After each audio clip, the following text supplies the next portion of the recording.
Hello दोस्तों, नमस्कार। मेरा नाम है हबी और आप सुन रहे हैं डरावनी कहानी। दोस्तों, आप सभी से विनम्र विनती है कि आप मेरे यूट्यूब चैनल को सब्सक्राइब करें। धन्यवाद। चलिए कहानी की ओर बढ़ते हैं।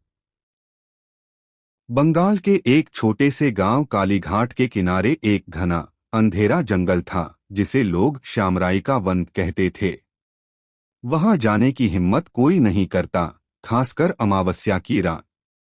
गांव के बुजुर्ग बताते थे कि वहां एक काली चुड़ैल रहती है, जो इंसानों की आत्माओं को अपने काले मंत्रों में बांध लेती है। कहा जाता था, यह चुड़ैल कभी एक तांत्रिक की पत्नी थी। उसका पति श्यामराई तांत्रिक था, जो काली मां की पूजा करता था। लेकिन तंत्र साधना में सफलता के लिए उसने अपनी पत्नी मृणलिनी को ही बलि देने की योजना बनाई। अमावस्या की रात उसने उसे जंगल में बांधकर मंत्र पढ़ने शुरू किए। लेकिन बलि पूरी होने से पहले मृणलिनी की आंखों में इतना क्रोध और बदला भर गया कि वह शाप देकर मर गई। श्यामराई, तूने मुझे धोखा दिया। अब मैं तुझसे और तेरे जैसे सब इंसानों से बदला लूंगी। मेरी आत्मा इस जंगल में हमेशा जिएगी, और जो भी यहाँ आएगा वो कभी लौट नहीं पाएगा।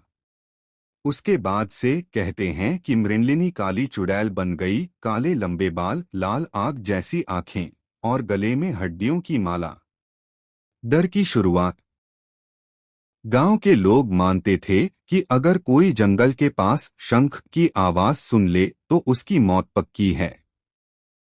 बहुत से लोग अमावस्या की रात जंगल में गए और कभी वापस नहीं लौटे।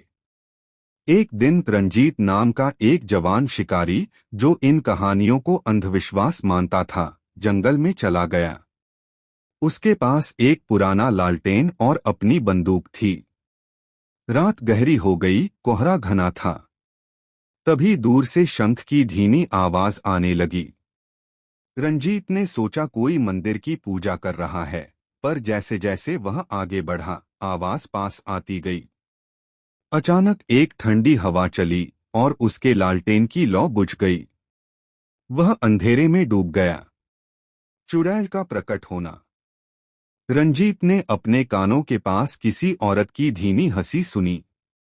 क्या तुम मुझे ढूंढ रहे हो, रंजीत? उसने पीछे मुड़कर देखा और वहां एक औरत खड़ी थी। काले लंबे बाल जमीन को छू रहे थे, चेहरा आधा साया में और आंखें अंगारों जैसी जल रही थीं। उसके पैरों की जगह उल्टे पंजे थे। रंजीत डरकर पीछे हटने लगा, लेकिन चुड़ैल ने अपना हाथ उठाया और उसके गले में बर्फ जैसा ठंडा स्पर्श हुआ। वह हिल भी नहीं पा रहा था। चुड़ैल ने धीरे धीरे कहा, तेरे जैसे लोग सोचते हैं मैं कहानी हूं। अब तू मेरी कहानी का हिस्सा बनेगा। आखिरी रात। अगली सुबह गांव वालों को रंजीत का लालटेन तो मिला, लेकिन वह खुद कभी नहीं मिला।